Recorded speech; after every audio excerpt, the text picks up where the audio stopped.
உம்முடைய புதிய கிருபைகளினால நம்மை நிறைத்து அப்பா நம்ம வழி நடத்தும்படியாக நம்முடைய ஸ்தோத்திரங்களினால, நன்றியுள்ள ஸ்துதி ஸ்தோத்திரங்களினால எல்லாரும் ஒரு மனதோடு கூட தகப்பனை உயர்த்தி ஹல்லேலூயா. ரட்சகரே உமக்கு நன்றி அப்பா, நன்றி தகப்பனே, உமக்கு நன்றி நன்றி நன்றி நன்றி ஐயா.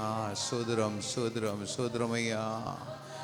என் ரட்சகரே உமக்கு நன்றி அப்பா, நன்றி நன்றி நன்றி ஐயா. ஹல்லேலூயா. இம்மட்டும் இம்மட்டும் இம்மட்டும் எங்களுக்கு உதவி செய்த எங்கள் எபெனேசர், ஹல்லேலூயா. இனிமேலும் இனிமேலும் எங்களுக்கு உதவி செய்ய நீர் வல்லவர் வல்லவர் வல்லவர் வல்லவர் தகப்பனே, எங்கள் எபெனேசரே. ஹல்லேலூயா ஹல்லேலூயா ஹல்லேலூயா. என் இயேசுவே ஹல்லேலூயா ஹல்லேலூயா. இந்த புதிய மாதத்தில் ஆண்டவரே உம்முடைய புது பலன் எங்களை ஆளுகை செய்யணும்னு சொல்லி ஹல்லேலூயா. உம்முடைய அற்புதங்களினாலும் ஆண்டவர் உம்முடைய அதிசயங்களினாலும் நாங்கள் நினைப்பதற்கும் நாங்கள் வேண்டிக் கொள்வதற்கும் ஆண்டவர் மிக அதிகமாக எங்களுக்குள்ளே கிரியை செய்கிற எங்கள் நல்ல தகப்பனை நோக்கி ஹல்லேலூயா. ரட்சகரே உமக்கு நன்றி அப்பா, நன்றி நன்றி நன்றி நன்றி ஐயா. என் இயேசுவே ஹல்லேலூயா ஹல்லேலூயா. என் கிருபையானவரே ஹல்லேலூயா ஹல்லேலூயா. ரட்சகரே உமக்கு நன்றி நன்றி நன்றி ஆவியானவரே ஹல்லேலூயா. என் தகப்பனே உமக்கு நன்றி நன்றி நன்றி அப்பா, நன்றி நன்றி ஐயா. என் இயேசுவே ஹல்லேலூயா ஹல்லேலூயா. என் இயேசுவே ஹல்லேலூயா ஹல்லேலூயா. என் தகப்பனே உமக்கு நன்றி நன்றி நன்றி அப்பா, ஹல்லேலூயா ஹல்லேலூயா. ஆராய்ந்து முடியாத அதிசயங்கள் செய்பவரே, அற்புதம் செய்திடுங்க, அதிசயம் நடத்திடுங்க. ஆராய்ந்து முடியாத அதிசயங்கள் செய்பவரே, அற்புதம் செய்திடுங்க, அதிசயம் நடத்திடுங்க. இரட்டிப்பான நன்மையை நான் தருவேன் என்று சொன்னீரே, இன்றைக்கே தந்திடுங்க, இப்பவே தந்திடுங்க. இரட்டிப்பான நன்மைகளை தருவேன் என்று சொன்னீரே, இன்றைக்கே தந்திடுங்க, இப்பவே தந்திடுங்க. உம்மைத்தான் நான் நம்பி இருக்கேன், அற்புதங்கள் எங்களுக்கு செய்யுங்கப்பா. உம்மைத்தான் நான் நம்பி இருக்கேன், அற்புதங்கள் எங்களுக்கு செய்யுங்கப்பா. என் நம்பிக்கையே உமக்கு ஸ்தோத்திரம், என் புகழிடாமே உமக்கு ஸ்தோத்திரம். உயர்த்தியாமேன். என் நம்பிக்கையே உமக்கு ஸ்தோத்திரம், என் புகழிடாமே உமக்கு ஸ்தோத்திரம். 100க்கு 100 உம்மையே நான் நம்புவேன், அற்புதம் செய்திடுங்க, அதிசயம் நடத்திடுங்க. 100க்கு 100 உம்மையே நான் நம்புவேன், அற்புதம் செய்திடுங்க, அதிசயம் நடத்திடுங்க. மனிதர்கள் முன்பாக தலை குனிந்து போகாமல் உதவி செய்திடுங்க, உயர்த்தி வச்சிடுங்க. மனிதர்கள் முன்பாக தலை குனிந்து போகாமல் உதவி செய்திடுங்க, உயர்த்தி வச்சிடுங்க. உம்மைத்தான் நான் நம்பி இருக்கேன், அற்புதங்கள் எங்களுக்கு செய்யுங்கப்பா. நம்பி இருக்கேன், அற்புதங்கள் செய்யுங்கப்பா.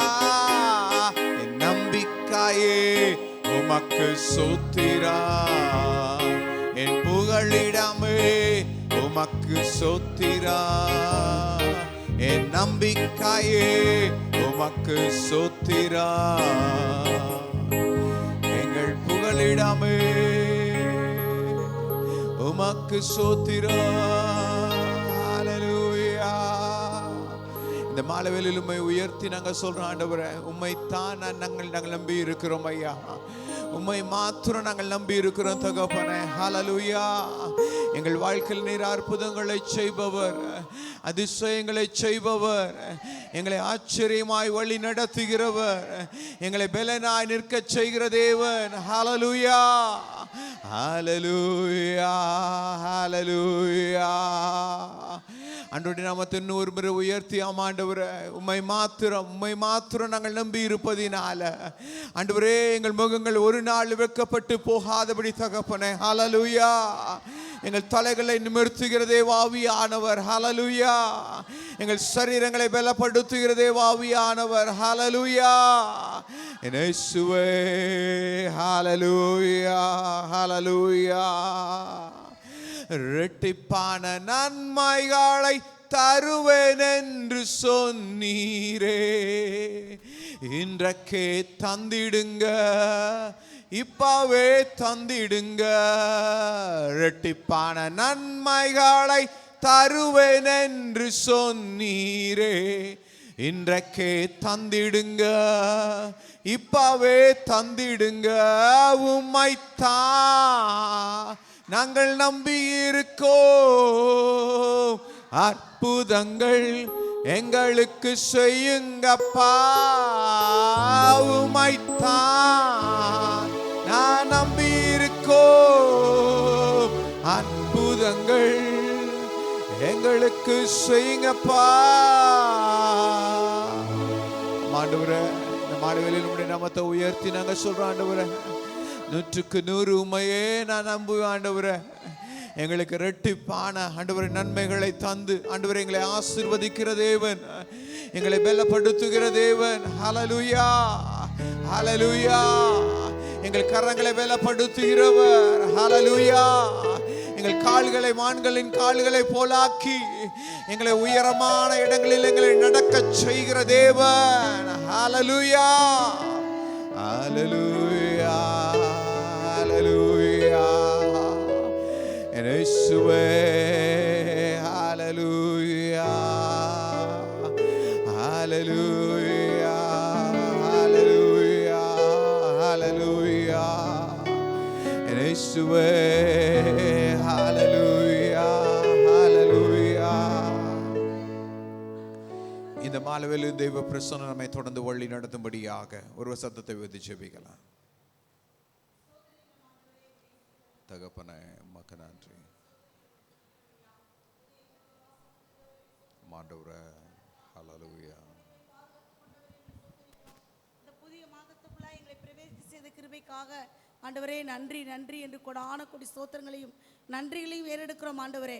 அப்பா மெய் சோத்தரிக்கிறோம். ஆதி மந்தமானவரே, அல்வா உமேகமானவரே மெய் சோத்தரிக்கிறோம். இந்த மாதம் முழுவதும் உடைய சுகம், உடைய பெலன், உடைய ஆரோக்கியம், உடைய சமாதானங்களை ஒவ்வொருவரையும் ஆண்டு கொள்ளும்படியாய் ஜெபிக்கிறோம் ஆண்டவரே. மிசுர் அலங்கத்திற்கு சமாதானமும் உன் அரண்மனைகளே சுகமும் இருப்பதாக என்ற வார்த்தையின்படி எங்களை நடத்தும்படியாக உடைய பரிசுத்த கருத்தில் கொடுக்கிறோம் ஆண்டவரே. கர்த்தர் நல்லவராகவே எங்கள் ஒவ்வொரு குடும்பத்திலும் போதுமானவரை இருப்பதற்காக சோதரிக்கிறோம் ஐயா. நற்கரிகளை தொடங்கின தகப்பனுடைய பிள்ளைகள் எங்கள் நற்கரிகளை தொடங்கும்படியாக எங்களுக்கு உதவி செய்யுங்க ராஜா. ஆண்டவரே விசுவத்திர ஆராதனை முழுவதும் பரிசுத்தாவிலே முற்றுமாய் இடைபடும்படியாக நாங்கள் ஜெபிக்கிறோம் ஆண்டவரே. ஆரம்ப முதல் முடிவு வரை உடைய பிரசனம் மாத்திரமே வழி நடத்தட்டும் ஆண்டவரே. பிள்ளைகளை துரிதமே அழைத்து வாங்க. ஒவ்வொரு பகுதியிலும் கர்த்தாவே நீர் நீர் நீர் மாத்திரமே உம்முடைய நாம மாத்திரமே மகிமைப்படும்படி எங்களை தாழ்த்தி உம்முடைய பரிசுத்த கருத்தில் ஒப்புக் கொடுக்கிறோம் ஐயா. நீங்க பொறுப்படுத்தி வழி நடத்துங்க. இயேசுவின் நாமத்தில் ஜெபிக்கிற எங்கள் ஜீவனுள்ள நல்ல பிதாவே, ஆமென். ஆமென். உட்கார்ந்துகளும் இப்பொழுதும் ஒரு சில பாடல்களை பாடி ஆண்டவருடைய நாமத்தை உயர்த்துவோம்.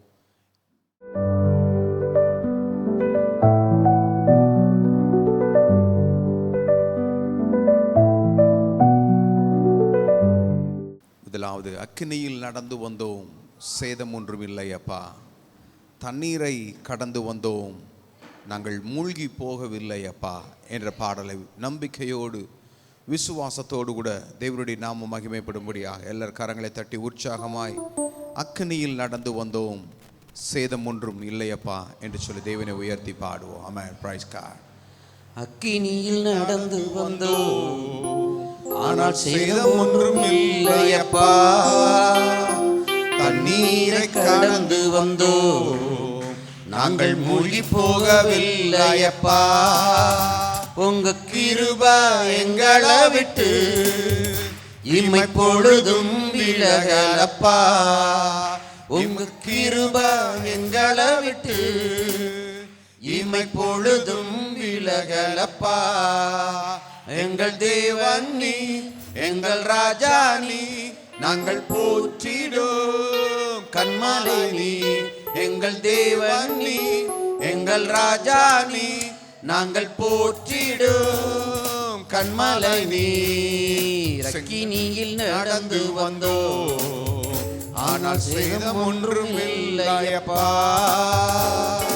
தண்ணீரை கடந்து வந்தோம், நாங்கள் மூழ்கி போகவில்லையப்பா.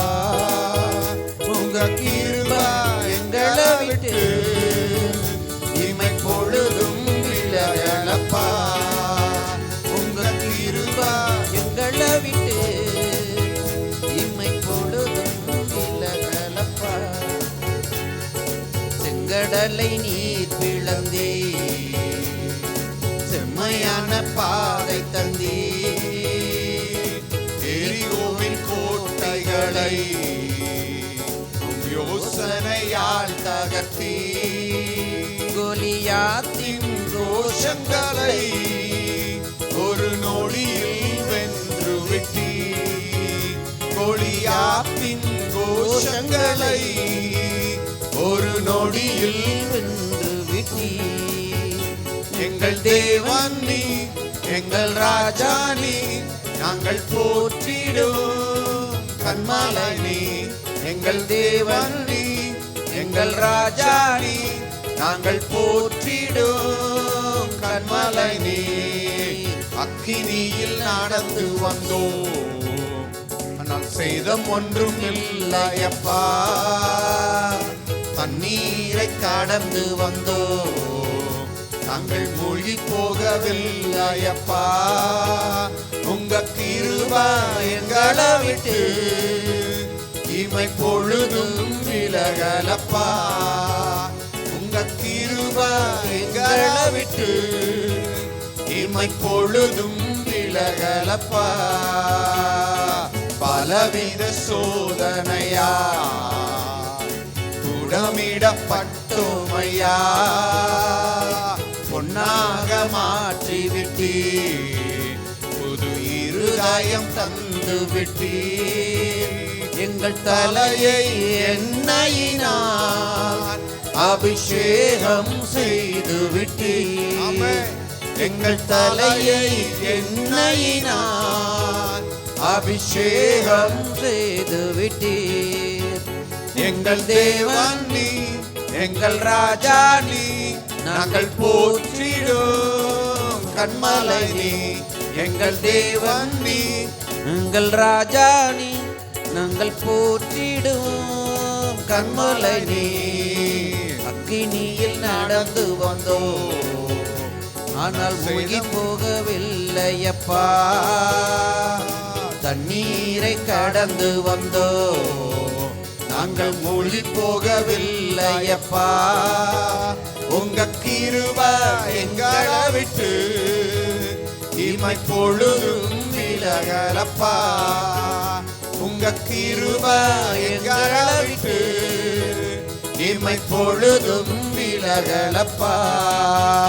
எங்கள் தேவன் நீ, எங்கள் ராஜா நீ, நாங்கள் போற்றிடும் கன்மலை நீ.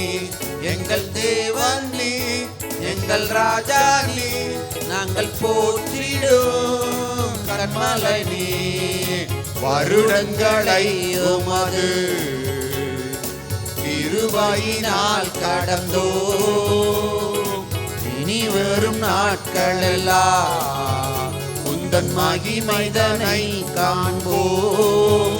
எங்கள் ஆயுள் உள்ளவரை கிறிஸ்து நாமத்தை உயர்த்திடுவோம்.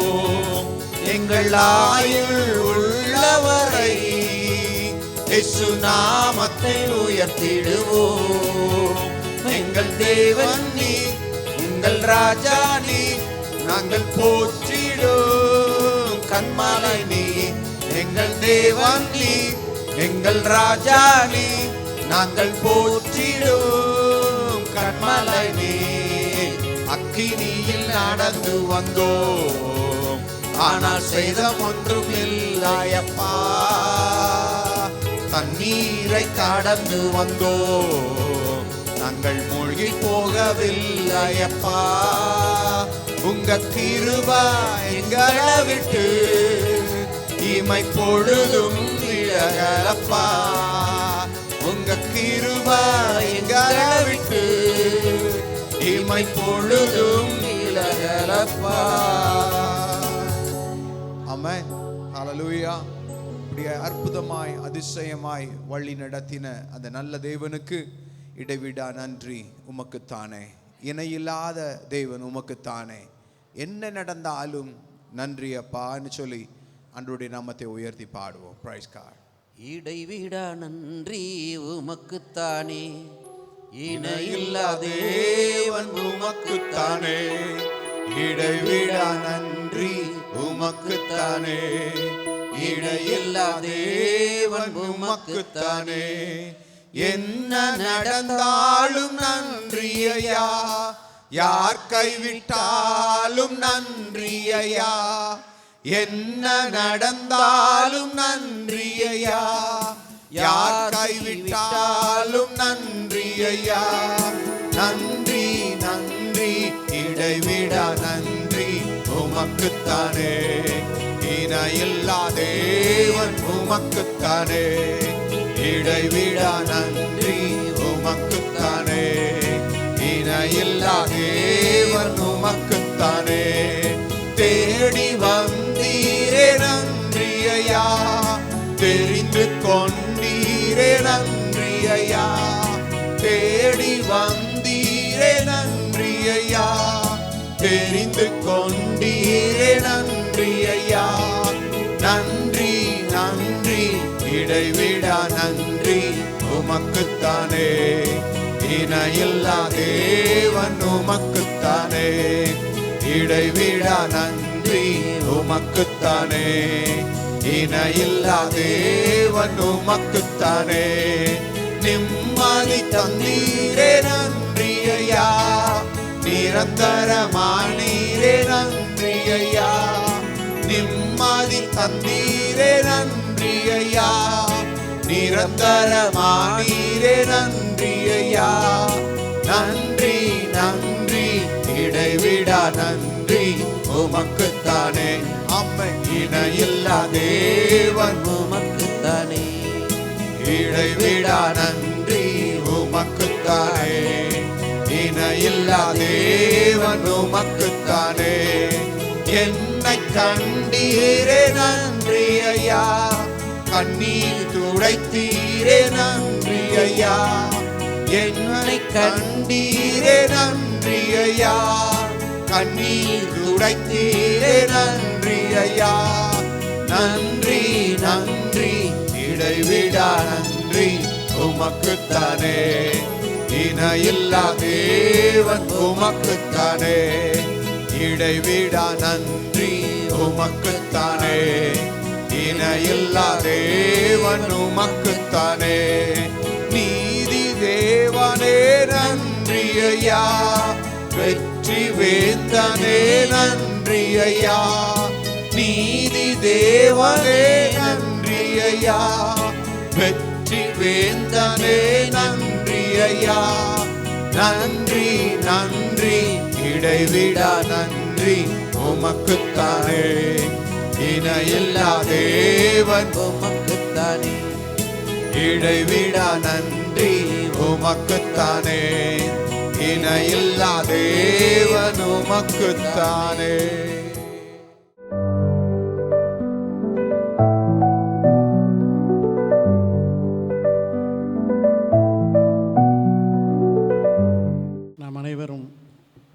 இருந்த வண்ணமாகவே தலைகளை வணங்கி கண்களை மூடி கரங்களை கூப்பி தேவனை நோக்கி பார்ப்போம். அன்புள்ள பிதாவே, இந்த அருமையான மாதத்தின் முதல் நாளுக்காக உமக்கு நன்றி சொல்லுகிறோம். கர்த்தாவே, உம்முடைய பரிசுத்த ஆலயத்திலே கூடி உம்மை ஸ்தோத்திரிக்க, துதிக்க, பாட நீர் தந்த கிருபைக்காக நன்றி சொல்லுகிறோம். சகல பிரஸ்தாபத்தை பார்க்கிலும் கர்த்தர் தம்முடைய வார்த்தையை மகிமைப்படுத்தி இருக்கிறார் என்று எழுதப்பட்டிருக்கிறதே. மகிமைப்படுத்தப்பட்ட அந்த வார்த்தைக்கு நேராக நாங்கள் வருகிறோம். கர்த்தாவே, உம்முடைய தியானம் எங்களுக்குள்ளே அனலை மூட்டட்டும் ஆண்டவரே. நேச அக்கினியை ஊற்றட்டும் ஆண்டவரே. வந்திருக்கிற ஒவ்வொருவரையும் நீர் ஆசீர்வதிப்பீராக தகப்பனே. நாங்கள் ஒருமித்து தியானிக்கும்போது கர்த்தருடைய அக்கினி இறங்குவதாக. கர்த்தாவே, எங்கள் ஒவ்வொருவரையும் சுத்திகரிப்பதாக. ஆண்டவரே, இந்த மாத முழுவதும் நீர் எங்களோடு கூட இருக்கும்படியாய் ஜெபிக்கிறோம். வந்திருக்கிற ஒவ்வொருவரையும் நீர் ஆசீர்வதிப்பீராக. பரிசுத்த ஆவியானவர் முழுமையாக ஆண்டு கொள்வீராக. பரிசுத்த ஆவியானவர் முழுமையாக ஆண்டு கொள்வீராக. பரிசுத்த ஆவியானவர் முழுமையாக ஆண்டு கொள்வீராக என்று ஜெபிக்கிறோம். எங்களை தாழ்த்தி ஒப்பு கொடுக்கிறோம்.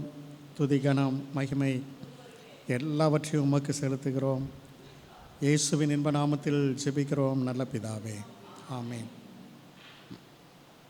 மீண்டும் ஒரு முறை கூட உங்களை சந்தித்து வார்த்தையினாலே உங்களுக்கு ஊழியம் செய்வதற்கு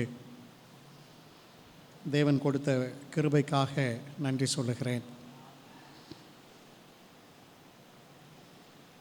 பழைய ஏற்பாட்டின் காலத்திலே ஆபிரகாம், சாராள் என்ற தம்பதிகளை குறித்து நாம் வாசிக்கிறோம்.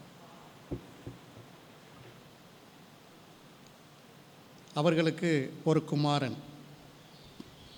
அந்த குமாரனுடைய பெயர் ஈசாக்கு. இந்த ஈசாக்கினுடைய பிறப்பு ஒரு சாதாரணமான பிறப்பு அல்ல, அசாதாரணமான பிறப்பு. ஒரு 100 வயது மனிதனுக்கும்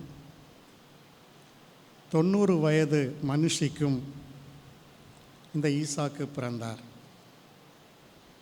ஆபிரகாம் காலத்திற்கு முன்பாக இப்படி ஒரு சம்பவம் நடைபெற்றதே இல்லை. ஆபிரகாம் காலத்திற்கு பின்பாகவும் நீங்கள் யோசித்து பார்ப்பீர்கள் என்றால், இப்படி ஒரு 100 வயது மனிதனுக்கும் 90 வயது மனுஷிக்கும் குழந்தை பிறந்ததாக சரித்திரமே இல்லை. இந்த அசாதாரணமான பிறப்பு எப்படி சாத்தியமானது? இந்த கேள்வியின் அடிப்படையில்தான் இன்றைய தியானம். இதை ஆழமாக நாம் சிந்தித்து பார்த்தோம் என்றால், இதிலிருந்து நாம் கற்றுக்கொள்ளக்கூடிய பாடங்கள் அநேகம் இருக்கின்றன. இந்த அசாதாரணமான பிறப்பிற்கு யார் யாரெல்லாம் காரணம் என்றால் 3 பேர் தான். சாராள், ஆபிரகாம், தேவன். 3 பேர் தான். இந்த 3 புள்ளிகள், முக்கோணம். ஆபிரகாம், சாராள், மேலே தேவன். வழக்கம் போல 3 தலைப்புகளின் கீழே, நமது புரிந்து கொள்ளுதலுக்காக 3 தலைப்புகளின் கீழே நாம் சிந்திக்கப் போகிறோம். முதலாவது குறிப்பு சாராளின் தீர்மானம், சாராளுடைய தீர்மானம். இரண்டாவது குறிப்பு ஆபிரகாமினுடைய விசுவாசம். மூன்றாவது குறிப்பு தெய்வத்தின் பிரசன்னம். சாராளுடைய தீர்மானம், ஆபிரகாமுடைய விசுவாசம், தெய்வத்தின் பிரசன்னம். கிறிஸ்துவுக்குள் அருமையானவர்களே, சாராள் என்பவர் யார்? அவர் ஒரு 90 வயது நிரம்பிய பெண். இயற்கையாக கர்ப்பம் தரிக்க முடியாத ஒரு பெண். தாய்மை, அந்த தாய்மை என்கிற ஸ்தானம், அந்த தாய்மையின் மகிமையை அவர் வாழ்க்கையிலே ருசித்ததே இல்லை. யோசித்து பாருங்கள், அவர் எத்தனை மனவேதனை அடைந்திருப்பார், மன உளைச்சல் அடைந்திருப்பார், மனசோர்வு அடைந்திருப்பார். இப்படிப்பட்ட சூழலிலே வாழ்ந்து கொண்டிருக்கிற சாராள் கண்டிப்பாக குழந்தைக்காக ஏங்கி தவிர்த்திருப்பார். நமது தேவனிடம் பல முறை கையேந்தி விண்ணப்பம் செய்திருப்பார். பெருங்கனவோடு ஒவ்வொரு மாதமும் மாதம் அவர் காத்திருந்திருப்பார். நாட்கள் ஓடி ஓடி முதுமை அடைந்து விட்டார். வாழ்க்கையிலே முழுமை அடையவில்லை. அருமையானவர்களே, எபிரேயர் 11:11 எடுத்தவர்கள் வாசியுங்கள். எபிரேயர் 11:11. விசுவாசத்தினாலே சாராளும் வாக்குத்தத்தம் பண்ணினவர் உண்மையுள்ளவர் என்று எண்ணி கர்ப்பம் தரிக்க பலனடைந்து வயது சென்றவளாக இருந்தும் பிள்ளை பெற்றார். அருமையானவர்களே, தேவன் உண்மையுள்ளவர் என்று, இந்த தேவன் உண்மையுள்ளவர் என்பதை அடிக்கோடிட்டு கொள்ளுங்கள். அதான் பாயிண்ட். தேவன் உண்மையுள்ளவர் என்று எண்ணி என்று தமிழ் வேதாகமத்திலே போட்டிருக்கிறது. ஆங்கில வேதாகமத்திலே தேவன் உண்மையுள்ளவர் என்று தீர்மானித்து அவள் வயது சென்றவளாக இருந்தும் ஈசாக்கை பெற்றெடுத்தாள், கர்ப்பம் தரித்தார். ஈசாக்கு பிறந்ததனுடைய ரகசியம் என்ன என்று கேட்டால், சாராளுடைய ஒரு தீர்மானம். என்ன தீர்மானம்? தேவன் உண்மையுள்ளவர். கிறிஸ்துவுக்குள் அருமையானவர்களே, குழந்தை பிறக்கும் என்று ஆபிரகாமினுடைய 75வது வயதிலே சொல்லப்பட்டது. இப்போது 99 வயது ஆகிவிட்டது. வாக்குத்தத்தம் கிடைத்து 24 ஆண்டுகள் கடந்தோடி விட்டன. வாக்குத்தத்தம் இந்த வருடம் நடக்கும், அந்த வருடம் நடக்கும் என்று சொல்லி காலங்காலமாய் காத்திருந்து மனவேதனை அடைந்து அவள் வாழ்ந்திருப்பாள். கிறிஸ்துவுக்குள் அருமையானவர்களே, அந்த 24 வருடங்கள் முதலாக ஆபிரகாமுக்கு வாக்குத்தத்தம் வருகிறது. நான் உனக்கு ஒரு சந்ததியை உருவாக்குவேன். அதன் பின்பு இந்த செய்தியை சாராள் கேள்விப்படும்போது அவள் உள்ளபடியே தனது சரீரத்தை பார்த்து சிரித்தாள். இந்த வாக்குத்தத்தத்தை பார்த்து சிரித்தாள். எனது சரீரம் இப்படி இருக்கிறது, தேவன் இப்படி ஒரு வாக்குத்தத்தத்தை கொடுக்கிறாரே, இதெல்லாம் நடக்கிற காரியமா என்று சொல்லி சிரித்தாள். அடுத்ததாக பார்ப்பீர்கள் என்றால், வருடங்கள் ஓடிக்கொண்டே இருக்கின்றன. அந்த வாக்குத்தத்தம் இன்னும் நிறைவேறவில்லை. அந்த வாக்குத்தத்தத்தின் காலம் என்பது ஒரு போராட்டமான காலம்தான். அந்த காலத்திலே அவள் என்ன செய்கிறாள்? ஒருவேளை என் மூலமாய் தேவன் சந்ததியை கொடுக்க முடியாது, ஆகாரின் மூலமாக கொடுக்க முடியுமோ என்று சொல்லி தன்னுடைய கணவனையும் ஆபிரகாமையும் ஆகாரையும் சேர்த்து வைக்கிறாள். ஆனால் அந்த குழந்தை தேவன் சொன்ன குழந்தை இல்லை என்று அறிந்து கொண்ட பிறகு திரும்பவும் காத்திருத்தல் தொடங்குகிறது. கிறிஸ்துவுக்குள் அருமையானவர்களே, இந்த 24 வருடங்களிலே நடந்த சம்பவங்களை அத்தனையும் கூட்டி கழித்து பார்த்திருப்பாள். அவள் ஒரு முடிவுக்கு வருகிறாள். அவள் ஒரு தீர்மானத்திற்கு வருகிறாள். என்ன முடிவு? தேவன் உண்மையுள்ளவர், தேவன் உண்மையுள்ளவர்.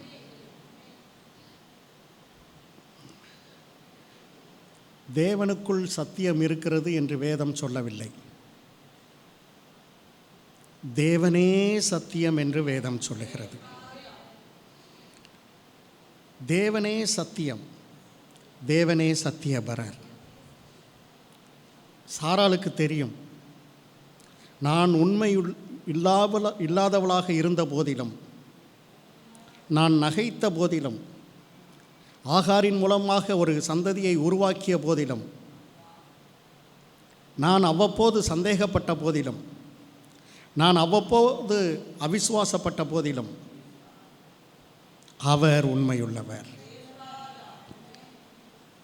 கிறிஸ்துவுக்குள் அருமையானவர்களே, நாம் இல்லாதவர்களாக இருந்த போதும் அவர் உண்மையுள்ளவராகவே இருக்கிறார், உண்மையுள்ளவராகவே இருக்கிறார். கொஞ்சத்திலும் அவர் உண்மைதான், அநேகத்திலும் அவர் உண்மைதான். தேவன் தன்னுடைய வாழ்க்கையிலே எத்தனை பொய் சொல்லியிருப்பார்? இந்த வேதம் முழுவதும் புரட்டி பாருங்கள். அவர் ஒரு பொய் கூட எந்த ஒரு மனிதனுக்கும் சொன்னதே இல்லை, சொன்னதே இல்லை. அவர் பொய் சொல்ல மாட்டார். இன்னொரு விதத்தில் சொன்னால் அவரால் பொய் சொல்ல முடியாது, பொய் சொல்ல முடியாது. ஆகவே தான் வேதம் சொல்லுகிறது, பொய்யுரையாத தேவன். எவ்வளவேனும் பொய்யுரையாத தேவன். மாற்றி மாற்றி பேசுவது மனிதனுக்கு கைவந்த கலை. நேரத்திற்கு நேரம் பேசுவது மனிதனுக்கு கைவந்த கலை. மனிதருக்கு மனிதர் வேறுபட்டு பேசுவது மனிதனுக்கு கைவந்த கலை. ஆனால் தேவன் அப்படிப்பட்டவர் அல்ல. அவர் உண்மையுள்ளவர். ஒரு வாக்குத்தத்தம் உங்களுக்கு கொடுத்திருப்பார் என்று சொன்னார். நீங்களோ நானோ உண்மையில்லாதவர்களாக இருக்கலாம், ஆனால் அவர் உண்மையுள்ளவராக இருக்கிறார். வேதம் சொல்லுகிறது, பொய் சொல்ல தேவன் மனிதன் அல்ல. பொய் வாக்குத்தத்தம் கொடுக்க, பொய்யான வாக்குத்தத்தம் கொடுக்க தேவன் மனிதன் அல்ல. மனம் மாற தேவன் மனுபுத்திரரும் அல்ல. அவர் சொல்லியும் செய்யாதிருப்பாரோ? வசனித்தும் நிறைவேற்றாதிருப்பாரோ? இதுதான் சாராளுடைய விசுவாசம், இதுதான் சாராளுடைய விசுவாசம். கிறிஸ்துவுக்குள் அருமையானவர்களே, நம்முடைய தேவன் உண்மையுள்ளவர். இதை குறித்த ஒரு வெளிப்பாடு, ஒரு வெளிச்சம் நம்முடைய உள்ளத்திலே ஆவியானவர் கொடுப்பாராக. ஒரு வசனம் வாசிப்போம். யோவான் 8ஆம் அதிகாரம் 44வது வசனம்.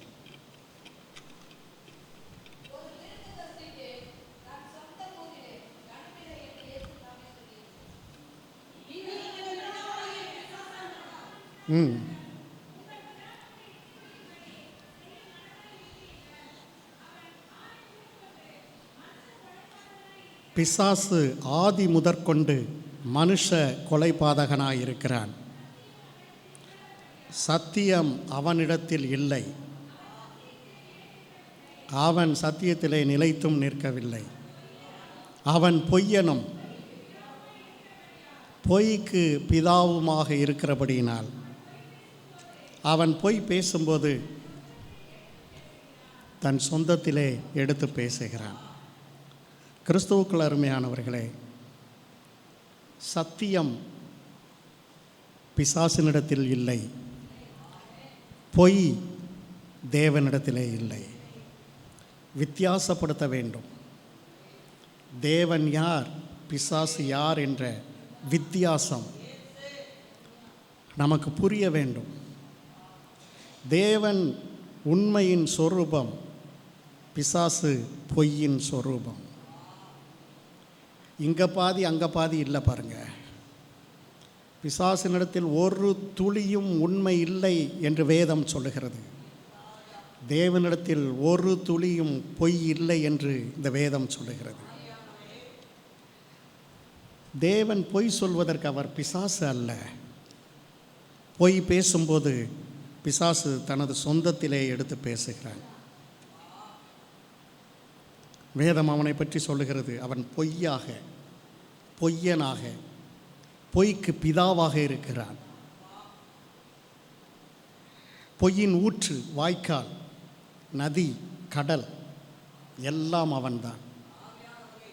அவன் ஒருபோதும் உண்மை பேசியதில்லை. கிறிஸ்துவுக்குள் அருமையானவர்களே, சில மனிதர்கள் பொய் சொல்லி நட்புகளை கெடுப்பார்கள், உறவுகளை கெடுப்பார்கள், குடும்பங்களை கெடுப்பார்கள். வேலை ஸ்தலங்களிலே நல்ல ஒரு பணிச்சூழலை கெடுப்பார்கள், சபையை கெடுப்பார்கள், சமுதாயத்தை கெடுப்பார்கள். அவர்கள் இதை எங்கிருந்து கற்றுக்கொண்டார்கள்? பிசாசினிடமிருந்து கற்றுக்கொண்டார்கள். இந்த முழு மனு குலத்தையும் பிசாசு எப்படி வீழ்த்தினான்? ஒரே ஒரு பொய், ஒரே ஒரு பொய். இந்த ஒரு பொய்யின் மூலமாக இந்த முழு மனு குலத்தையும் அவன் வீழ்த்தி போட்டான். நம்முடைய வாழ்க்கையிலும் பிசாசின் பொய்யை நாம் எந்த சூழலிலும் நம்பக்கூடாது. அவனுடைய பொய்யை நாம் ஏற்றுக்கொள்ளக்கூடாது. பிசாசு தருகிற பொய்யான சிந்தனைகளை நாம் ஏற்றுக்கொள்ளக்கூடாது. அது நம்முடைய வாழ்க்கையை கெடுத்து போடும். கிறிஸ்துவுக்குள் அருமையானவர்களை, தேவன் சொல்லுகிற உண்மையான காரியங்களை மாத்திரம் நாம் ஏற்றுக்கொள்ள வேண்டும். வேதம் சொல்லுகிறது, பொய் உதடுகள் கர்த்தருக்கு அருவருப்பானவை. பொய் பேசுகிறவன் தப்புவதில்லை. பொய் சாட்சிக்காரன் ஆக்கினைக்கு தப்பான். பொய்யர் அனைவரும் இரண்டாம் மரணமாகிய அக்கினியும் கந்தகமும் எரிகிற கடலிலே பங்கடைவார்கள். கிறிஸ்துவுக்குள் அருமையானவர்களே, இப்படி சொன்ன தேவன் யாருக்காவது வாக்குத்தத்தத்தில் பொய் சொல்லுவாரா? யோசித்து பாருங்கள். இப்படியெல்லாம் சொன்ன தேவன், பொய் நாவு எனக்கு அருவருப்பு, பொய் பேசுகிறவன் தப்பான், பொய் சாட்சிக்காரன் ஆக்கினைக்கு தப்பான், பொய்யர் அக்கினியும் கந்தகமும் எரிகிற கடலிலே பங்கடைவார்கள், இப்படியெல்லாம் சொன்ன தேவன் அவர் பொய் சொல்லுவாரோ? அவர் பொய் சொல்ல மாட்டார். அவர் பொய் கலந்தும் பேச மாட்டார்.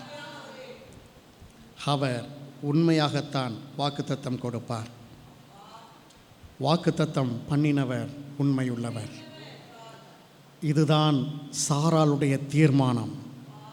இந்த 24 வருஷ வாழ்க்கை நம்மில் அநேகருக்கு இந்த கிறிஸ்தவ வாழ்க்கை பல வருட வாழ்க்கை. அந்த பல வருட வாழ்க்கையிலே நாம் ஒன்று சாராளை போல கண்டுபிடித்திருக்க வேண்டும். தேவன் உண்மையுள்ளவர். நம்ம வாழ்க்கையில் பல முறை உண்மையற்றவர்களாக இருந்த போதிலும் அவர் உண்மையுள்ளவராக, உண்மையிலே மாறாதவராக இதுவரை அவர் இருக்கிறார். இனிமேலும் அவர் இருப்பார். இந்த சாராளுடைய தீர்மானத்தினுடைய முடிவு என்ன?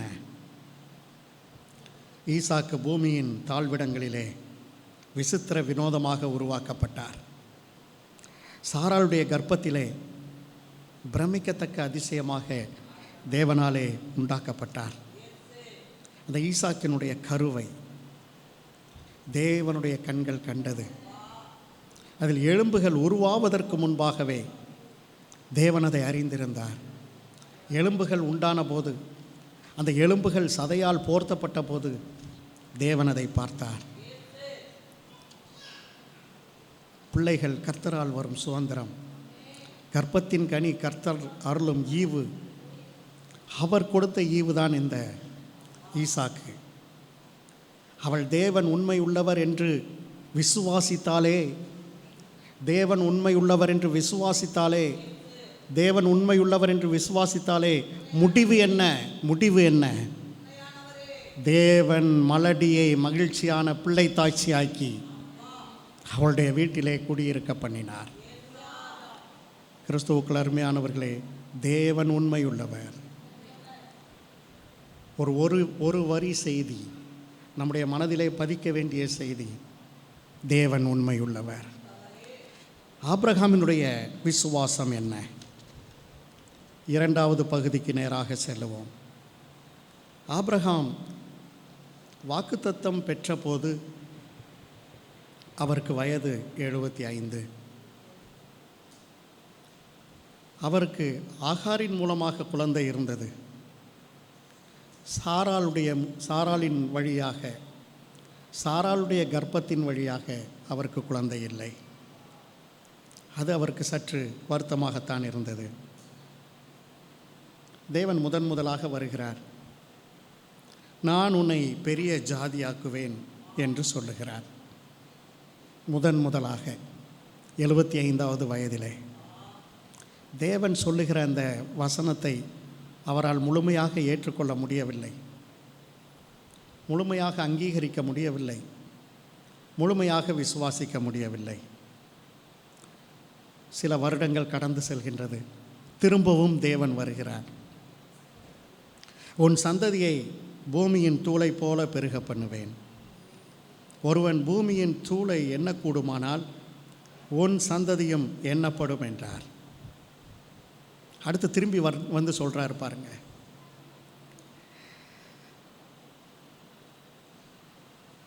இவருக்கு விசுவாசம் இல்லை, விசுவாசம் இல்லை. என்ன செய்கிறார்? மனைவியின் ஆலோசனைப்படி ஆகாரோடு சேர்ந்து இஸ்மவேலை பெற்றெடுத்து விட்டார். கிறிஸ்துவுக்குள் அருமையானவர்களே, அதன் பின்பு அந்த அதிகாரங்களை எல்லாம் நான் வாசித்து பார்த்தேன். தேவன் ஒரு இரத்த உடன்படிக்கை செய்கிறார். ஆபிரகாமோடு கூட தேவன் இரத்த உடன்படிக்கை செய்கிறார். ஆச்சரியமாக இருக்கிறது. எத்தனை பெரிய தேவன், எத்தனை சிறிய மனிதன். இவனோடு அவர் வந்து ஒரு உடன்படிக்கை செய்கிறார். அடுத்து கடைசியாக 99 வயதிலே திரும்ப வருகிறார். அப்போது சொல்லுகிறார், நான் சர்வ வல்லமையுள்ள தேவன். இந்த சர்வ வல்லமையுள்ள தேவன் என்கிற அந்த வார்த்தை, அந்த நாமம் முதலாக ஆபிரகாமுக்கு தான் வெளிப்படுத்தப்பட்டது. அதற்கு முன்பு அந்த நாமம் இல்லை. நான் சர்வ வல்லமையுள்ள தேவன். அதை வாசித்து பார்ப்பீர்கள் என்றால், நீ திரளான ஜாதிகளுக்கு தகப்பனாவாய் என்றார். கிறிஸ்துவுக்குள் அருமையானவர்களே, உங்களுக்கும் கூட எனக்கும் கூட தேவன் சில வாக்குத்தத்தங்களை கொடுத்திருப்பார். அது காலங்களிலே நிறைவேறவில்லையே, தாமதிக்கிறதே என்று நீங்கள் எண்ணலாம். ஆனால் வேதம் சொல்லுகிறது, நம்முடைய நேரம் வேறு, அவருடைய நேரம் வேறு. தன் தாயிடம் சொல்லுகிறார், என் வேலை இன்னும் வரவில்லை. அவர் வாக்குத்தத்தத்தை குறித்து தாமதிப்பதில்லை. உங்களுக்கும் எனக்கும் கொடுத்த வாக்குத்தத்தத்தை அவர் அடிக்கடி ஞாபகப்படுத்துகிறார். ஒவ்வொரு காலகட்டத்திலும் நிறைவேற்றிக்கொண்டே அவர் சொல்லிக்கொண்டே வருகிறார். குறிப்பிட்ட காலத்திலே அதை நிறைவேறுவதை நம்முடைய கண்கள் காணும். ஏன் காணும்? இவர் எப்படி விசுவாசித்தார்? சாராள் தேவன் உண்மையுள்ளவர் என்று விசுவாசித்தார். இவர் எப்படி விசுவாசித்தார்?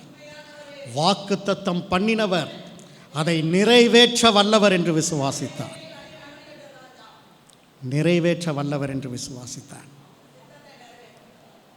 அதான் சாராள் சொல்லுகிறார், வாக்குத்தத்தமா அது உண்மையுள்ள தேவனிடமிருந்து வருகிறது.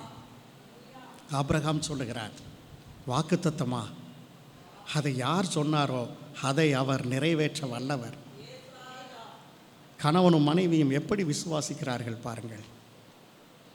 ரோமர் 4 அதிகாரம் 19 முதல் 21 வசனங்கள் வரை. அவன் விசுவாசத்திலே பலவீனமாக இருக்கவில்லை. அவன் ஏறக்குறைய 30 வயதுள்ளவனாக இருக்கும்போது இல்லை, 100 வயதுள்ளவனாக இருக்கும்போது தன் சரீரம் செத்து போனதையும் சாராளுடைய கர்ப்பம் செத்து போனதையும் எண்ணாதிருந்தான். தேவனுடைய வாக்குத்தத்தத்தை குறித்து அவன் அவிசுவாசமாய் சந்தேகப்படாமல் தேவன் வாக்குத்தத்தம் பண்ணினதை நிறைவேற்ற வல்லவராய் இருக்கிறார் என்று முழு நிச்சயமாக நம்பி தேவனை மகிமைப்படுத்தி விசுவாசத்தில் வல்லவனானான். வாக்குத்தத்தம் பண்ணினவர் நிறைவேற்ற வல்லவர். இதுதான் அவனுடைய விசுவாசத்தின் ரகசியம். வாக்குத்தத்தம் பண்ணினவர் நிறைவேற்ற வல்லவர், வாக்குத்தத்தம் பண்ணினவர் உண்மையுள்ளவர். அது சாராளுடைய விசுவாசம். வாக்குத்தத்தம் பண்ணினவர் நிறைவேற்ற வல்லவர், இது ஆபிரகாமுடைய விசுவாசம். ஒரு ஆணின் வயது 30, பெண்ணின் வயது 25 என்றால் மனுஷிகமாக இது சாத்தியம் என்று ஆபிரகாமுக்கு தெரியும். ஒரு ஆரோக்கியமான ஆண் வித்து, இந்த வித்தை பெற்றுக்கொள்ளவும் கர்ப்பம் தரிக்கவும் திறன் கொண்ட கர்ப்பம் இப்படி இருந்தால் குழந்தை சாத்தியம் என்று ஆபிரகாமுக்கு தெரியும். உடல் ரீதியாக அனைத்தும் சரியாக இருந்தால், ஒரு ஆணுக்கும் பெண்ணுக்கும் உடல் ரீதியாக அனைத்தும் சரியாக இருந்தால் அங்கேயும் மனுஷிகமாக கர்ப்பம் வருவது சாத்தியம் என்று ஆபிரகாமுக்கு தெரியாமல் இருக்காது. ஆனால் இங்கே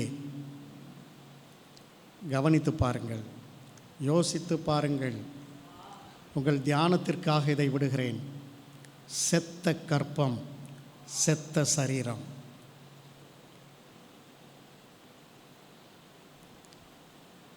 வயது என்ன? 99. இனி எப்படி நடக்கும்? இனி நடப்பதற்கு வாய்ப்பே இல்லை. நம்ம எல்லாட்டையும் தனித்தனியாக கேட்டால் அப்படி தான் சொல்லுவோம். ஆனால் சாராள்கிட்ட போய் கேட்டிங்கன்னா, வாக்குத்தத்தம் பண்ணினவர் உண்மையுள்ளவர். ஆபிரகாம்கிட்ட போய் சொன்னீங்கன்னா, வாக்குத்தத்தம் பண்ணினவர் நிறைவேற்ற வல்லவர். கிறிஸ்துவுக்குள் அருமையானவர்களே, இப்போ என்ன நடக்கணும்? செத்த கர்ப்பம் உயிரோடு எழும்பணும். இந்த செத்து போன சரீரம், அதிலே பலன் உண்டாக வேண்டும். அதற்கு என்ன தேவை? தேவனுடைய வல்லமை தேவை. அந்த வல்லமை தான் இதை உயிர்ப்பிக்க முடியும்.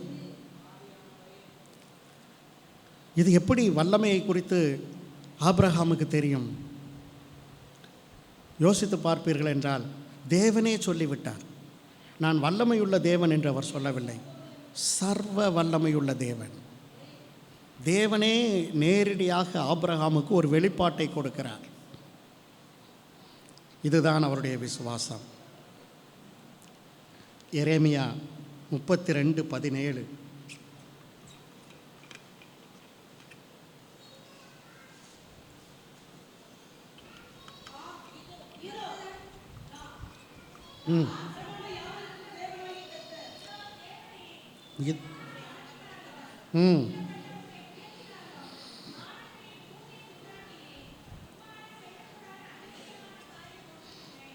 வசனத்தை பாருங்கள்.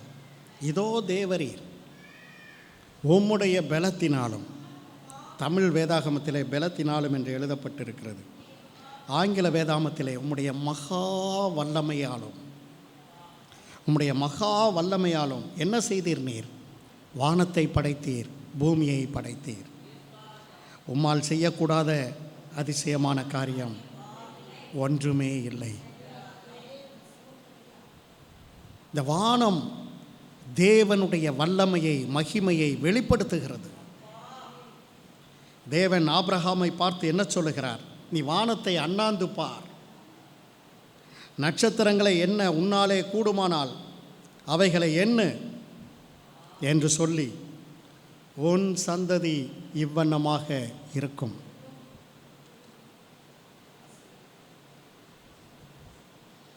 நீ ஒரு கோழி குஞ்சை போல பூமியே பார்த்து கொண்டிருந்தது போதும், ஒரு கழுகை போல வானத்தை பார், அண்ணாந்து பார், வானத்தை பார், வானத்தை பார்.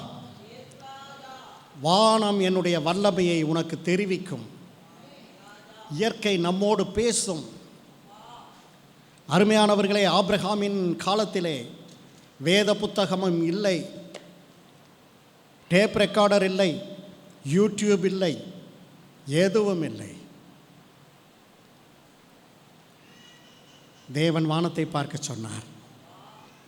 அந்த வானத்திற்கு பின்பாக தேவனுடைய வல்லமை இருக்கிறது. நம்ம பார்த்தா அப்படி தான் பார்க்கணும். பாருங்கள், இயற்கையை பார்க்கும்போது நம்முடைய பார்வையே வித்தியாசமாக இருக்க வேண்டும். ஒரு பெரிய மலையை பார்க்கும்போது இந்த மலைக்கு பின்பாக தேவனுடைய வார்த்தை இருக்கிறது, தேவனுடைய வல்லமை இருக்கிறது.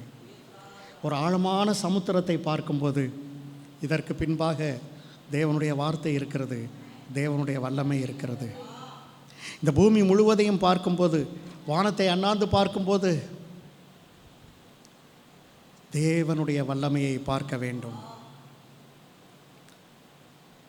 நம்முடைய குருவி மூளைக்கு இதெல்லாம் எட்டாது. பாருங்கள், பரிசுத்த ஆவியானவருடைய உதவியோடு இயற்கையை பார்க்க வேண்டும். ஆபிரகாமுக்கு தேவன் அப்படி சொல்லுகிறார். வானத்தை அண்ணாந்து பார்த்தார். நான் நினைக்கிறேன், கற்பனை செய்து பார்க்கிறேன், அவர் கழுத்தை உயர்த்தி வானத்தை பார்த்திருப்பார். சில நிமிடங்கள், சில மணி நேரங்கள் அவருக்கு அவரே சொல்லியிருப்பார், வாக்குத்தத்தம் பண்ணினவர் நிறைவேற்ற வல்லவர். இந்த வானத்தை பார்க்கும்போதே அவருக்கு அப்படி ஒரு எண்ணம் வந்திருக்கும். வேதம் சொல்லுகிறது, நமது தேவன் நட்சத்திரங்களை, இலக்கத்தை எண்ணி அவைகளுக்கெல்லாம் பேரிட்டு அழைக்கிறார். நட்சத்திரத்தின் இலக்கத்தை ஆபிரகாமை என்ன சொல்லுகிறார்? வானத்தை பாரு, வானத்தில் இருக்க நட்சத்திரத்தை எண்ணிப்பார், எண்ணிப்பார், உன் சந்ததி அந்த அளவுக்கு பெருகும். வானத்தில் இருக்க நட்சத்திரத்தை நீங்கள் எண்ணி பார்த்துருக்கீங்களா? எனக்கு ரட்சிக்கப்படுறதுக்கு முன்னாடி எனக்கு அதுதான் ஒரு பழக்கம். பாருங்கள், நம்ம வைகை ஆற்றுல போய் படுத்துட்டு அப்படியே வானத்தை பார்த்து இரவு நேரத்தில் எத்தனை நட்சத்திரம்னு ஒரு குறிப்பிட்ட ஒரு வட்டத்தை போட்டுட்டு எண்ணுவேன். பாருங்கள், ஒரு தடவை எண்ணிட்டு அடுத்த தடவை எண்ணா கூட ஒரு 10 இருக்கும். அருமையானவர்களை, வானத்தின் நட்சத்திரங்களை எண்ணக்கூடாது. அடுத்ததாக இயற்பியல் படித்த போதுதான் எனக்கு புரிந்தது, வானத்தில் கொத்து கொத்துகளாக நட்சத்திரங்கள் இருக்கின்றன. ஒரு கொத்திலே 10,000 கோடி நட்சத்திரங்கள் இருக்கின்றன. தேவன் எத்தனை வல்லமை உள்ளவர்! ஒரு கொத்தை மாத்திரம் தேவன் வைக்கவில்லை, அதே போல 5000 கோடி கொத்துக்களை தேவன் வைத்திருக்கிறார். ஆபிரகாம் வாழ்க்கை முழுவதும் எண்ணினாலும் எண்ணி தீர்க்க முடியாது. ஈசாக்கு வாழ்க்கை முழுவதும் எண்ணினாலும் எண்ணி தீர்க்க முடியாது.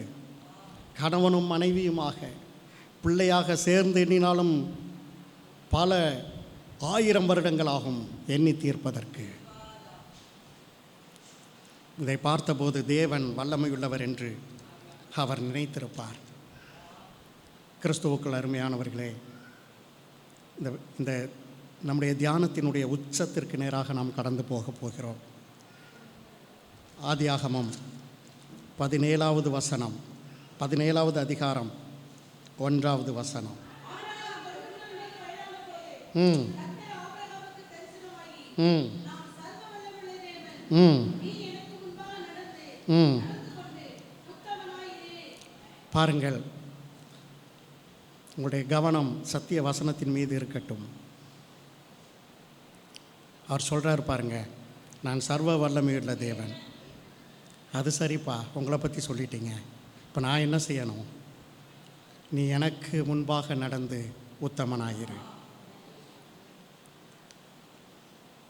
இந்த வசனம் எனக்கு சரியாக புரியவில்லை. தேவன் என்ன சொல்லுகிறார்? ஆங்கில வேதாகமத்தை புரட்டி பார்த்தேன், ஆம்பிளிஃபைடு வேதாகமத்தை புரட்டி பார்த்தேன். அப்போது ஆம்பிளிஃபைடு வேதாகமத்திலே தெளிவாக எழுதப்பட்டிருக்கிறது, I am the God almighty, walk habitually before me with integrity, knowing that you are always in my presence. தமிழிலே சொல்லுகிறேன், நான் சர்வ வல்லமையுள்ள தேவன்.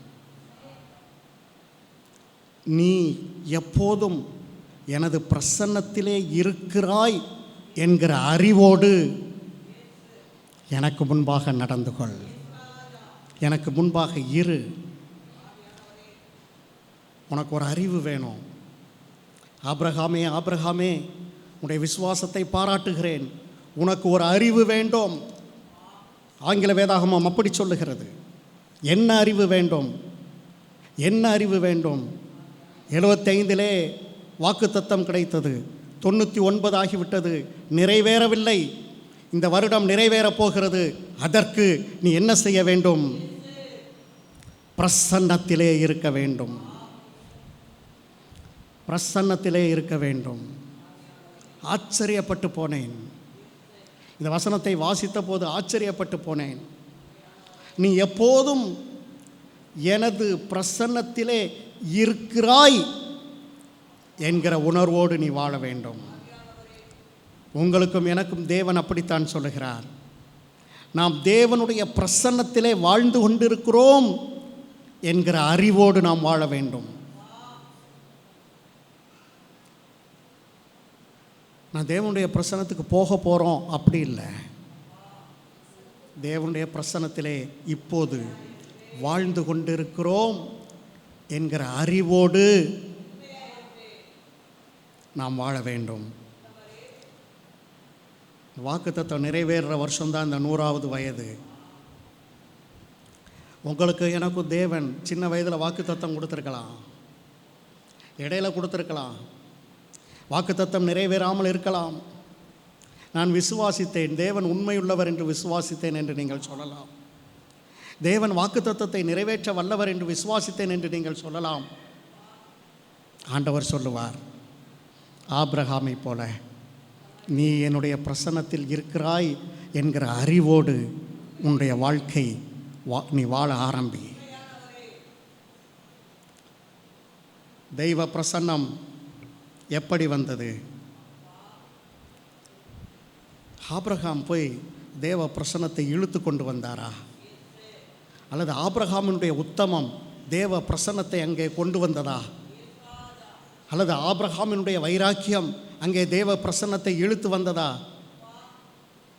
தேவ பிரசன்னம்னா அவ்வளோ ஈஸியா? ஒரு மனுஷனால் தேவ பிரசன்னத்தை இழுத்துட்டு வர முடியுமா? ஒரு மனுஷன் ஜெபித்தா தேவ பிரசன்னம் வருமா? ஒரு மனுஷன் உபவாசித்துட்டானா வந்துருமா தேவ பிரசன்னம்? தேவ பிரசன்னம் தானாய் வராது. தேவ பிரசன்னத்தை இழுத்தாலும் வராது. தேவனே கிருபையாக கொண்டு வந்து அந்த தேவ பிரசன்னத்தை வைத்தால்தான் மனிதனால் அதை அனுபவிக்க முடியும். ஆபிரகாமே, ஆபிரகாமே, உன்னை சுற்றிலும் தேவ பிரசன்னம் இருக்கிறது. நீ இந்த பிரசன்னத்திலே இருக்கிறாய். எப்படி நான் இருக்கிறேன்? ஒரு இரத்த உடன்படிக்கை ஒன்று நாம் செய்தோமே, ஒரு இரத்த உடன்படிக்கை செய்தோமே, அதன் நிமித்தம் தெய்வ பிரசன்னம் உன்னை சுற்றிலும் இருக்கிறது. வேதம் ஒரு இடத்திலே சொல்லுகிறது, ஆட்டுக்கிடாரி ஒன்றை கொண்டு வா, வெள்ளாடு ஒன்றை கொண்டு வா, ஆட்டுக்கடா ஒன்றை கொண்டு வா. எனக்கு மூணுக்கும் பெரிய வித்தியாசம் தெரியலை, ஆனால் வித்தியாசம் இருக்கிறது. 3 ஆடுகள், கிடாரி ஒன்று, வெள்ளாடு ஒன்று, ஆட்டுக்கடா ஒன்று. கவனியுங்கள், தேவன் இப்படி சொல்லுகிறார். தேவன் இந்த வேத புத்தகம் முழுவதும் இரத்தத்தின் அடிப்படையில் தான் செயல்படுகிறார் என்பதை நீங்கள் தெரிந்து கொள்ளுங்கள். ஏன் இரத்தத்தின் அடிப்படையில் எனக்கு புரியாது. ஆனால் அவர் ஏதோ ஒரு நோக்கத்தோடு தான் அப்படி சொல்லுகிறார். ஆபிரகாம் அதே மாதிரி 3 கொண்டு வர்றான் பாருங்க. 3 வரிசையாக நிப்பாட்டுறான். இப்போ தேவன் சொல்கிறாரு, அதை குறுக்க வெட்டுன்னு சொல்ல, அதை நெடுக்க வெட்டு, இப்படி 2. இப்போ இந்த 3 ஆடுகளும் 3 அந்த பிராணிகளும் நடுவாக வெட்டப்பட்டு அப்படியே வைக்கப்பட்டு இருக்கிறது. வேதத்தில் வாசித்து பாருங்கள். நான் கூட்டி குறைச்சலாம் பேசலை. இதை நான் யோசிக்கிறேன் இப்படி. ஒரு பக்கம் தேவன், மற்றொரு பக்கம் ஆபிரகாம். வேதம் சொல்லுகிறது, அக்கினி புறப்பட்டு வந்தது. அக்கினி அப்படியே போகுது பாருங்க அந்த பலிகள் மேலே. அன்றைக்கு துண்டிக்கப்பட்ட ஆட்டுக்கடாவின் நிமித்தம், சிந்தப்பட்ட இரத்தத்தின் நிமித்தம் ஆபிரகாமுக்கும் தேவனுக்கும் இடையில் ஒரு உடன்படிக்கை ஏற்பட்டது. அக்கினி கடந்து சென்றது, உடன்படிக்கை உறுதி செய்யப்பட்டது. இதன் நிமித்தம் ஆபிரகாமுக்கு தெய்வத்தின் பிரசன்னம், தெய்வத்தின் பிரசன்னம், தெய்வீக கூடாரத்திலே, மகா பரிசுத்த ஸ்தலத்திலே ஒரு பிரசன்னம் இருக்குமே, அந்த பிரசன்னம் யோசித்து பாருங்கள். இந்த பிரசன்னம் அவனுடைய வாழ்க்கை முறையையே, லைஃப் ஸ்டைலையே கம்ப்ளீட்டாக மாற்றிவிட்டது. ஒரு சின்ன கற்பனைக்கு நேராக உங்களை நடத்துகிறேன். தெய்வீக கூடாரம், வெளியே மக்கள் இருக்கிறார்கள், இதே போல் ஆலயம், உள்ளே மக்கள் வருகிறார்கள். இங்கே மகா பரிசுத்த ஸ்தலம், ஒரு பெரிய திரை போடப்பட்டிருக்கிறது. உள்ளே கிருபாசனம் இருக்கிறது. கிருபாசனத்திலே தேவன், இன்னும் சரியாக சொல்லப்போனால் தேவ பிரசன்னம் அக்னியாக, மேகமாக அங்கே இருக்கிறது. இப்போ நம்ம வெளியே இல்லை, உள்ளே இல்லை. ஒருவேளை நீங்கள் தனியாக இந்த மகா பரிசுத்த ஸ்தலத்திற்குள்ளே நிற்பீர்கள் என்றால், அந்த பிரசன்னத்திற்குள்ளே நிற்பீர்கள் என்று சொன்னால், உங்களுடைய சிந்தனை கேவலமானவைகளை சிந்திக்குமா, இழிவானவைகளை சிந்திக்குமா? உங்கள் கண்கள் இச்சையானவைகளை பார்க்குமா? உங்களுடைய உள்ளம் தேவையற்றவைகளை சிந்திக்குமா என்று நான் கேட்கிறேன். பிரசன்னத்திலே நிற்கும்போது ஐம்புலன்களும் அடங்குகிறது, இந்த பிரசன்னத்திற்கு கீழ்ப்படுகிறது. அன்று ஆபிரகாமும் அப்படித்தான் செய்திருப்பார். ஒரு வருஷத்தில் அற்புதம் நடந்ததுக்கு காரணம் கண்ணு பிரசன்னத்தை பார்க்குது, தேவையில்லாத பார்க்க மறுக்குது. ஐயோ நான் பிரசன்னத்தில் இருக்கிறேன். காது, ஐயோ தேவையில்லாதவைகளை நான் கேட்க மாட்டேன், நான் தெய்வீக பிரசன்னத்தில் இருக்கிறேன். இந்த பிரசன்னத்தை அவர் எனக்கு கொடுத்துருக்கிறாரு. நான் மோசமான காரியங்களை சிந்திக்க மாட்டேன், செயல்பட மாட்டேன், நான் பிரசன்னத்தில் இருக்கிறேன். தேவனே சொல்லியிருக்காரு. இப்போ அவனுக்கு தோணி இருக்கும் பாருங்க, பிரசன்னத்தில் இருக்கிறேன், அவருடைய வல்லமை எனது சரீரத்திற்குள்ளாக கடந்து செல்லும். அவருடைய வல்லமை செத்த கர்ப்பமுடைய சாராளுக்குள்ளே கடந்து செல்லும். பிரசன்னத்திலே அவன் அந்த வருடம் முழுவதும் இருந்தான். கிறிஸ்துவுக்குள் அருமையானவர்களே, விளைவு என்ன? செத்த கர்ப்பம் ஒரு இளம் பெண்ணினுடைய கர்ப்பத்தை போல உயிரடைந்தது. செத்த சரீரம் ஒரு வாலிபனை போல உயிர் பெற்றது. குழந்தை பிறந்தது. அருமையானவர்களே, ஒரு நட்சத்திர சந்ததி உருவாகியது. பூமியின் மணல், வானத்தின் நட்சத்திரம் எண்ணி பார்க்க முடியுமா? ஒரு கிழவனிடமிருந்து, ஒரு கிழவியிடமிருந்து தெய்வீக வல்லமையால் வெளிப்பட்டது. கிறிஸ்துவுக்குள் அருமையானவர்களே, முடிக்க விரும்புகிறேன். தேவனின் பிரசன்னம், தேவனின் பிரசன்னம். இந்த பிரசங்கத்தை இதை தயாரிக்கும் போதே, அருமையானவர்களே, வேதத்தில் இத்தனை ரகசியங்களா, இத்தனை ஆச்சரியங்களா? தனிப்பட்ட மனிதனுக்கு தேவன் இத்தனை முக்கியத்துவம் கொடுக்கிறாரா? பாவ மனிதனை தன்னுடைய பிரசன்னத்தின் மூலமாக இத்தனை தூரம் மாற்றுகிறாரா? அவிசுவாசம் பிடித்த ஒரு மனிதனை, ஒரு ஆபிரகாமை, ஒரு சாதாரணமானவனை ஒரு அசாதாரணமானவனாக தேவனுடைய பிரசன்னம் மாற்ற முடியுமா? ஆச்சரியப்பட்டு போனேன். கிறிஸ்துவுக்குள் அருமையானவர்களே, நமக்கும் தேவ பிரசன்னம் கொடுக்கப்பட்டிருக்கிறது.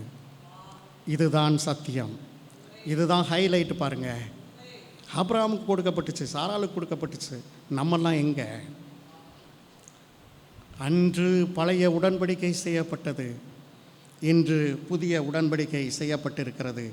மார்க்கு 14:24.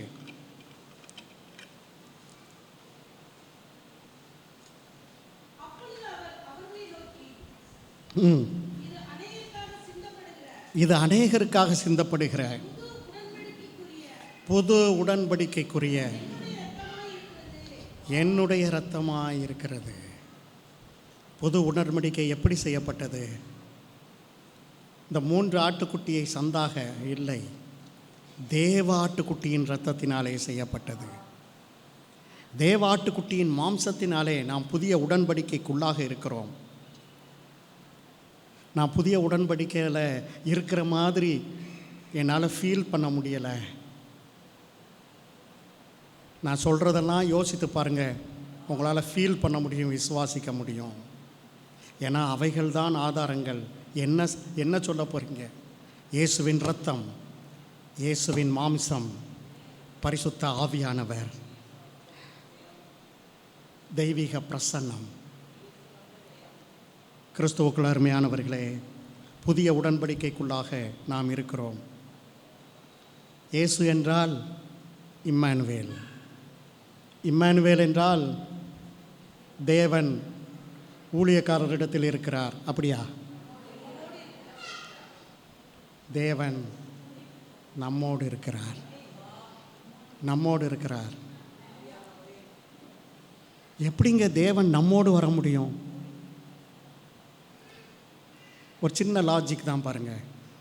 நம்ம இங்கேருந்து ஏணி போட்டு ஏறி தேவன்கிட்ட போக முடியாது. பாவ மனிதர்கள், மகா பரிசுத்த இடம், போகவே முடியாது. ஆனால் அவர் அங்கேருந்து கீழே வந்து நம்மோடு இருக்க முடியும். அவர் தம்முடைய கிருபையின் நிமித்தம், இரக்கத்தின் நிமித்தம், நம்மை நேசிப்பதின் நிமித்தம் தேவன் நம்மோடு இருக்கிறார். தெய்வம் நம்மோடு இருந்தால் தெய்வ பிரசன்னம் பரலோகத்திலேயா இருக்கும், நம்மோடு இருக்கும். அன்னைக்கு ஆபிரகாம சொன்னார் பார்த்தீங்களா, நீ பிரசன்னத்தில் இருக்கிறாய் என்கிற அறிவோடு உன் வாழ்க்கையை அமைத்துக்கொள்.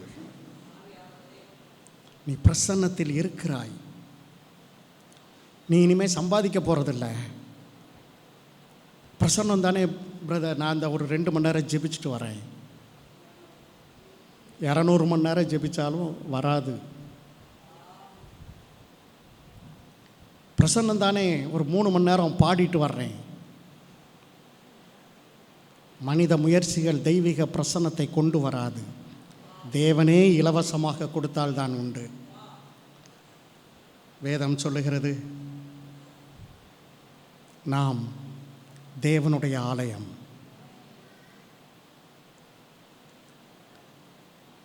எப்படி சொல்லுகிறது வேதம்?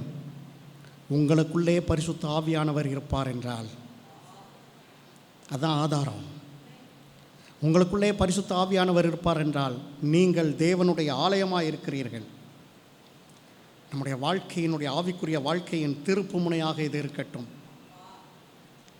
தேவன் நம்மோடு இருக்கிறார்.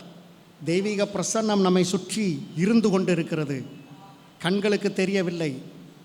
வேதம் சொல்லுகிறது. வேதம் சொல்லுகிறதை நாம் விசுவாசிப்போம் என்றால், அந்த அறிவை நாம் ஏற்றுக்கொள்வோம் என்றால், அந்த தெய்வீக பிரசன்னம் நம்மோடு கூட இருக்கிறதை நாம் விசுவாசிப்போம் என்றால், அந்த அறிவோடு வாழ்வோம் என்றால், நிச்சயமாக நாம் பரிசுத்தத்தின் மேல் பரிசுத்தம் அடைவோம். தீய சிந்தனை வராதான்னு கேட்காதீங்க. தீய சிந்தனை வரத்தான் செய்யும். ஆனால் இந்த பக்கம் நான் பிரசன்னத்தில் இருக்கிறேன்.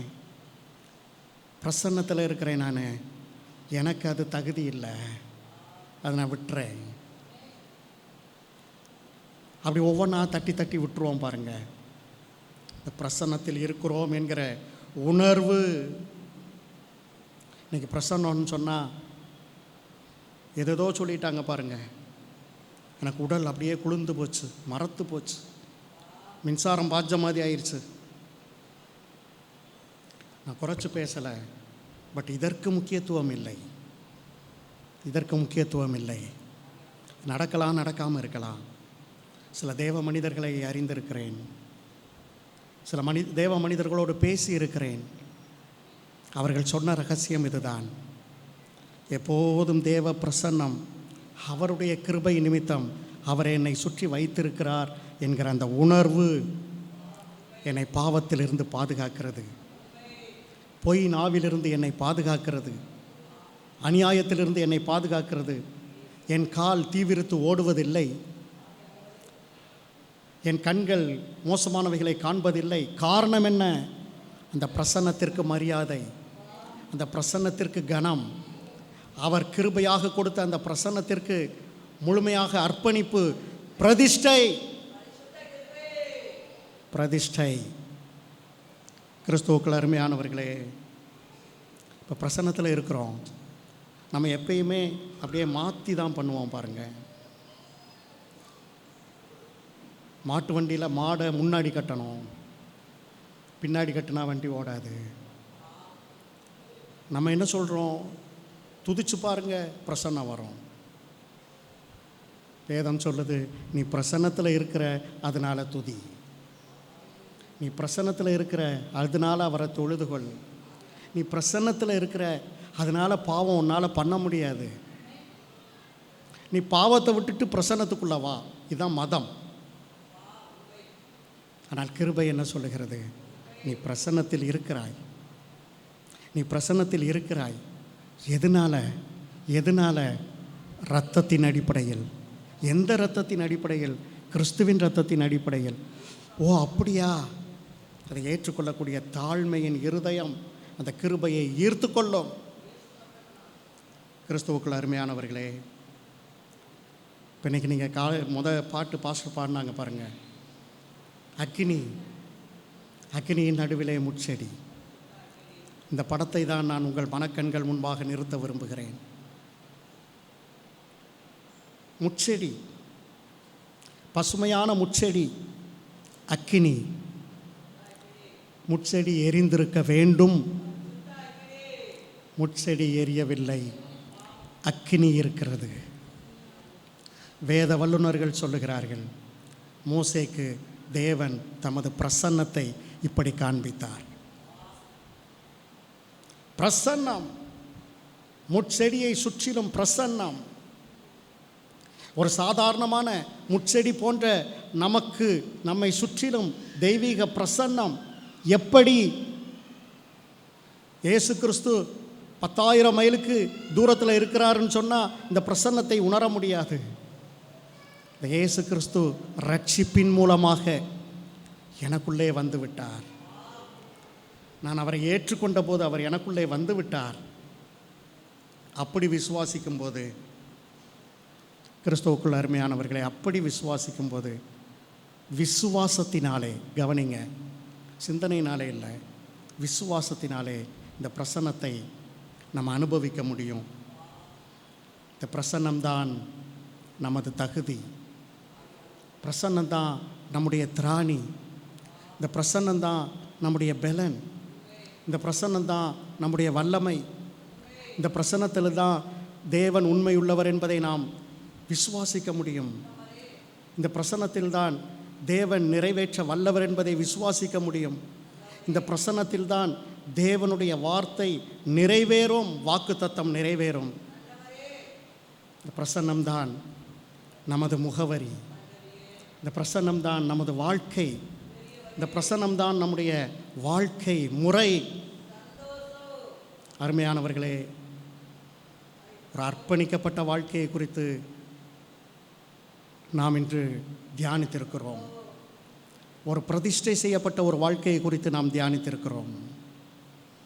அந்த பிரசன்னத்திற்குள்ளே ஐம்புலன்களையும் அடக்கி வாழக்கூடிய அந்த ஒரு வாழ்க்கையை பற்றி, அந்த பிரதிஷ்டையை பற்றி நாம் இன்று கேட்டோம். முடிவு என்ன? தேவனுடைய வாக்குத்தத்தம் நம்மிலே நிறைவேறும். ஆதியாகமம் 22:17 வாக்குத்தத்த வசனமாக எடுத்துக்கொள்வோம். போதும் போதும். அருமையானவர்களே, ஆபிரகாமினுடைய அந்த ஆசீர்வாதத்தின் உச்சம் என்ன தெரியுமா? ஆசீர்வதிக்கவே ஆசீர்வதிப்பேன். வேதம் சொல்லுகிறது, in blessing I will bless thee. 2 தடவை ஆசீர்வாதங்கிற வார்த்தை, அது எபிரேய மொழியினுடைய ஒரு அற்புதம். அழுத்தி சொல்லுது பாருங்க, ஆசீர்வதிக்கவே ஆசீர்வதிப்பேன். தமிழில் இது ரொம்ப புழக்கத்தில் இல்லை பாருங்கள். இந்த வார்த்தை ஒரு டபுள் எம்ஃபசிஸ், 2 முறை அழுத்தம்.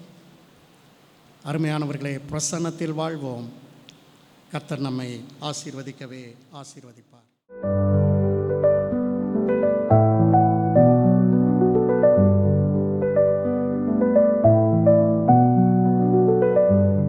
எல்லா தலைகளை தாழ்த்தி தேவனுடைய சமூகத்தை நோக்கி பார்த்து, ஹல்லேலூயா. ரட்சகரே, உமக்கு நாங்கள் நன்றி செலுத்துகிறோம். நன்றி அப்பா, உமக்கு நாங்கள் நன்றி செலுத்துகிறோம். ஆண்டவரே, வாக்கு தத்தம் செய்த கர்த்தரே, வாக்கு மாறா உண்மை நாதரே. ஆமென். வாக்கு தத்தம் செய்த கர்த்தரே, ஆமென். வாக்கு மாறா உண்மை நாதரே. உந்தன் வாக்கை நம்பி வந்து நிற்கிறோ. ஆமென். வல்ல ஆவி மாறி ஊற்றுமே. உந்தன் வாக்கை நம்பி வந்து நிற்கிறோ. ஆமென். வல்ல ஆவி மாறி ஊற்றுமே. அல்லேலூயா. இயேசுவே, நீர் பெரியவர் பெரியவர். இயேசுவே, நீர் பரிசுத்தர் பரிசுத்தர். இயேசுவே, நீர் நல்லவர் நல்லவர். இயேசுவே, நீர் வல்லவர் வல்லவர். வாக்கை நம்பி வந்து நிற்கிறோம். ஆமென். வல்ல ஆவி மாறி ஒற்றுமை. ஹalleluya. எந்த வாக்கை நம்பி வந்து நிற்கிறோம். ஹalleluya. வல்ல ஆவி மாறி ஒற்றுமை. ஆமாண்டவரே, இந்த புதிய நாளிலும் உம்முடைய திருவார்த்தையை நாங்கள் நம்பி வந்து நிற்கிறோம் ஐயா. எங்களுக்கு வாக்கு பண்ணின தேவன் நீர் உண்மையுள்ளவர் என்பதை நாங்கள் அறிந்ததினால, ஆண்டவரே எங்களுக்கு வாக்கு பண்ணின தேவன் ஆண்டவரே சகலத்தையும் நீர் செய்ய வல்லவர் என்பதை நாங்கள் முழுமையாய் விசுவாசிப்பதினால உம்முடைய சமூகத்தை மாத்திரம் நாங்கள் நம்பி வந்து நிற்கிறோம் ஐயா. ஆண்டவர் எங்களுக்கு ஒத்தாசை வரும் பர்வதம் நீர் என்பதை நாங்கள் அறிந்ததினால உம்முடைய திருமுகத்தை நாங்கள் நோக்கி பார்க்கிறோம் ஐயா. உம்முடைய திருமுகத்தை மாத்திரம் நாங்கள் நோக்கி பார்க்கிறோம் தகப்பனே. எல்லா கிருபைகளையும், எல்லா மகிமையையும், எல்லா பிரசன்னத்தையும், எல்லா நிறைவான உம்முடைய பலனையும் உம்மிடத்திலிருந்து நாங்கள் பெற்றுக்கொள்கிறோம் தகப்பனே. நீரே எங்களை முழுமையாய் ஆண்டு கொண்டு வழி நடத்துவதற்காக நாங்கள் நன்றி செலுத்துகிறோம். இந்த நாளிலும் வந்திருக்கிற ஒவ்வொரு தெய்வ பிள்ளைகளுக்காக நாங்கள் நன்றின்னு சொல்கிறோம் தகப்பனே. உம்முடைய வாஞ்சையோடு ஆண்டவர் உம்முடைய நாமத்திற்கு நன்றி சொல்லும்படியாக உம்முடைய சமூகத்தில் வந்து இருக்கிறதான ஒவ்வொரு தெய்வ பிள்ளைகளுக்காக நாங்கள் நன்றி செலுத்துகிறோம் தகப்பனே. தொடர்ந்து உம்முடைய கரம் மாத்திரம் எங்களோடு கூட தங்கி இருக்கட்டும். எல்லாவற்றுடைய அன்பின் கரங்களில் தந்து நாங்கள் ஜெபிக்கிறோம் ஜீவனுள்ள நல்ல பிதாவே. எல்லாரும் சேர்ந்து சொல்லுவோம். என் ஆத்துமாவே கர்த்தரை ஸ்தோத்திரி, என் முழு உள்ளமே பரிசுத்த நாமத்தை ஸ்தோத்திரி. என் ஆத்துமாவே கர்த்தரை ஸ்தோத்திரி, கர்த்தர் செய்த சகல உபகாரங்களை மறவாதே. ஆமென். நம்முடைய கர்த்தராகிய இயேசு கிறிஸ்துவினுடைய கிருபையும் பிதாவாகிய தேவனுடைய அன்பும் பரிசுத்த ஆவியானவருடைய கிருபையும் அன்பும் சமாதானமும் நம் அனைவரோடு கூட என்றென்றும் தங்கி இருப்பதாக. ஆமென், ஆமென், ஆமென். வந்திருக்கிற ஒவ்வொருவருக்கும் இயேசு கிறிஸ்துவின் நாமத்தில் அன்பின் வாழ்த்துக்கள். Praise lord, praise lord, praise lord, praise Lord.